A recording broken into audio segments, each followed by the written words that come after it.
Sir हमें चाहते हैं कि न्याय हो सर। मेरी सर जान चल रही है, मेरी नौकरी जाने वाली सर। वो सर इतना इतना सर घोटाला की हुई है। यहाँ तक कि मेरी पत्नी सर मेरी जान लेना चाहती है। मुझे सर फोन करके कही है कि ये जांच सब रुकवा दो, नहीं तो तुम्हारी जान चली जाएगी सर। उसके पीछे नमस्कार दोस्तों, इस समय जो है मैं वाराणसी में हूँ और वाराणसी के न्यायालय में हूँ। वहाँ पर हमारे यहाँ अधिवक्ता जी हैं, शशांक शेखर त्रिपाठी जी हैं, वो जुड़ गए हैं। डीएम ज्योति मौर्य हैं और आलोक मौर्य जी हैं। उन्हीं की जो है बारे में थोड़ी बातें करने वाले हैं। सर सबसे पहले तो इस चैनल में आपका स्वागत है। धन्यवाद, बहुत बहुत धन्यवाद। सर क्या कहेंगे आप ज्योति मौर्य और आलोक जी के बारे में?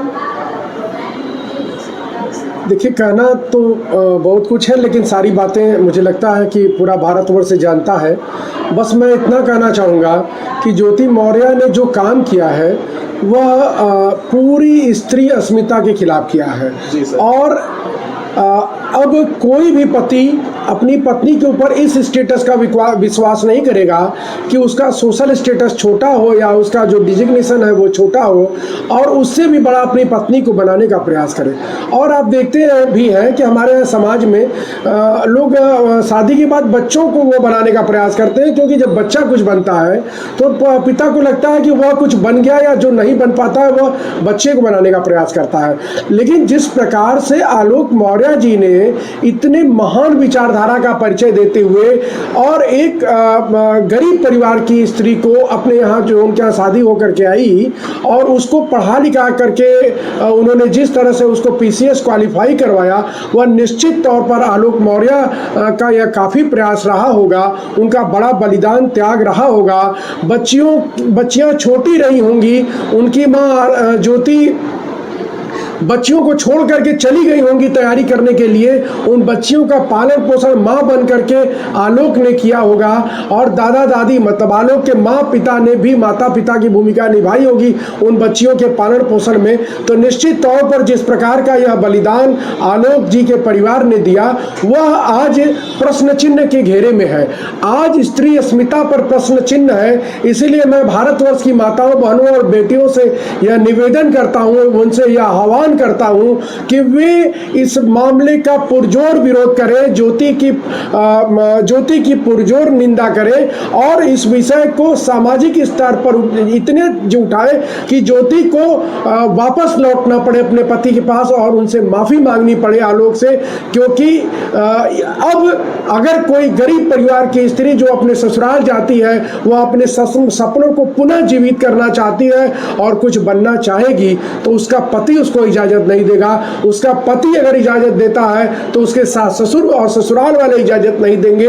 यह ज्योति मौर्य भारतवर्ष के इतिहास में बड़े काले अक्षरों से लिखी जाएगी, और ये शूर्पणखा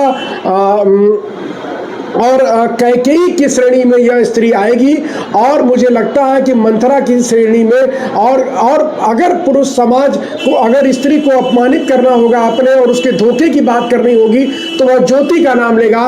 इसलिए मेरा बार बार यह कहना है कि संपूर्ण भारतवर्ष की सभी माताओं, बहनों और बेटियों को इस विषय में आगे आना होगा, ज्योति मौर्य का विरोध करना होगा।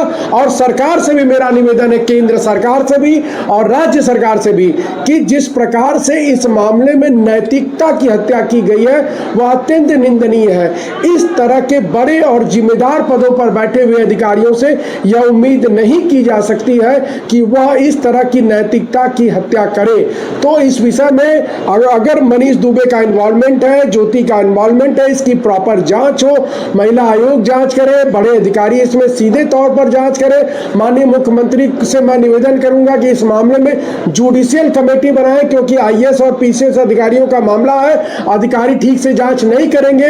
जुडिशियल कमेटी हो, हाई कोर्ट के रिटायर्ड जज इस मामले की जांच करें और इस पूरे मामले का संज्ञान लेकर इन दोनों अधिकारियों की बर्खास्तगी होनी चाहिए। अन्यथा हमारे पूरे समाज को बर्बाद करने वाला यह मंत्र होगा, और यह वह दिशा होगी जब पति पत्नी के ऊपर विश्वास करना बंद कर देगा या उसके वेल विशिंग के लिए काम करना बंद होगा।